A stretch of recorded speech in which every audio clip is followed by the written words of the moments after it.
ఎంఏజీలో. నేను ఏ రోజు కూడా కాలనీలో పెద్ద రాజకీయాలు చేయలే. లాస్ట్ టైం కూడా అక్కడ క్యాండిడేట్ లేడు అంటే నా వార్డు కానప్పటికి కూడా నేను అక్కడ నిల్చున్న ఎలక్షన్లో. అయినా ఎవరిని ఏ రోజు నేను కించపరచలేదు. చాలామంది నాకు పెద్దలు చెప్పారు, నువ్వు పెద్దోళ్ళకు మంచిగా మందులు తాపించి అవి చేస్తే నీకు ఓట్లు పడితే కానీ ఈ పిల్లలకు గివి నేర్పిస్తే నీకు ఓట్లు ఇస్తారా అంటే, లేదన్నా నేను చిన్నప్పటి నుంచి నాకు అది అలవాటు, నేను అది చేస్తుంటా అని చెప్పిన. అయినప్పటికీ మొన్న చెప్తా ఉన్నారు ఏంది, నేను ఒక మాట చెప్పిన, నేను చూసిందే చెప్పిన. అక్కడ చాలామందికి ఈ బీఆర్ఎస్ ఏజెంట్లకు టోకెన్లు ఇచ్చి మంది ఇచ్చి వాళ్ళని అక్కడ పిలిపిస్తూ ఉన్నాడు. ఆల్మోస్ట్ 3 days నుంచి అదే నడుస్తుంది అక్కడ. దాన్ని చూసినప్పుడు ఆ చుట్టుపక్కల ఉన్నోళ్ళే మనకు చెప్పారు, ఆ లైన్లు ఉన్నోళ్ళే చెప్పారు. నేను అదే లైన్లో ఉంటా, అది ఎడమ వైపు ఈ కుడివైపు. అరే ఏంది మళ్ళీ ఏం ఎలక్షన్ ఉంది ఇట్లా టోకన్లు పంచుతుర్రు అంటే, ఖచ్చితంగా మనం అక్కడ ఎంక్వైరీ చేసినాం ఏంది అనేది.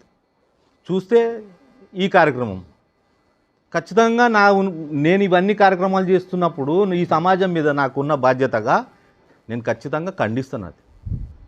అదేదైనా ఉంటే మీరు లోపాలను సరిదిద్దుకోండి. అక్కడ లేరు, రెంట్లు అవన్నీ వస్తున్నాయి, వాళ్ళు అట్లాంటి వాళ్ళు లేరు అంటే వాళ్ళు లేరు, మీ ఏజెంట్ల ద్వారా మీరు చేస్తున్నారు. అది కాలనీ వాళ్ళు కాదు, అది మీరు ఏజెంట్ల ద్వారా మీరు చేపిస్తారు.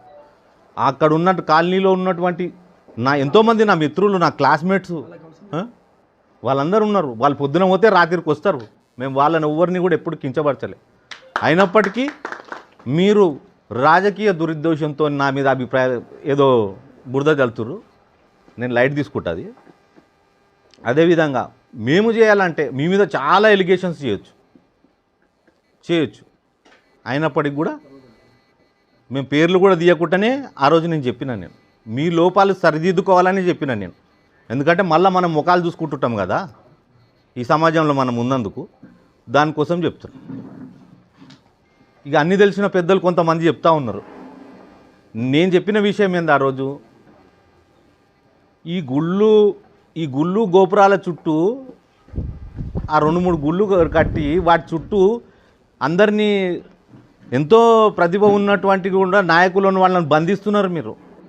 అంటే ఆ గుళ్ళో వాటి పేరు మీద కొన్ని కులాలను సంఘాలను విడదీసి అక్కడ పోతురు. అది కాదయ్యా బాబు, సమాజంలో ఒక ఎడ్యుకేషన్, ఇంత పెద్ద మనకు వనరులు ఉన్నాయి, వీటిని చక్కగా వినియోగించుకొని ఇక్కడ ఒక డిగ్రీ కాలేజ్ కానీ, పాలిటెక్నిక్ కాలేజ్ కానీ, ఒక మెడికల్ కాలేజ్ కానీ ఇట్లాంటివి తెచ్చడానికి మీరు కృషి చేయాల్సింది. బీఆర్ఎస్ వాళ్ళు 10 సంవత్సరాలు ఉన్నారు కదా, ఏ రోజైనా అట్లాంటి కృషి చేసిర్రా మీరు? నాలాంటోడో ఇంకోడో ఎడ్యుకేటెడ్ ఉంటే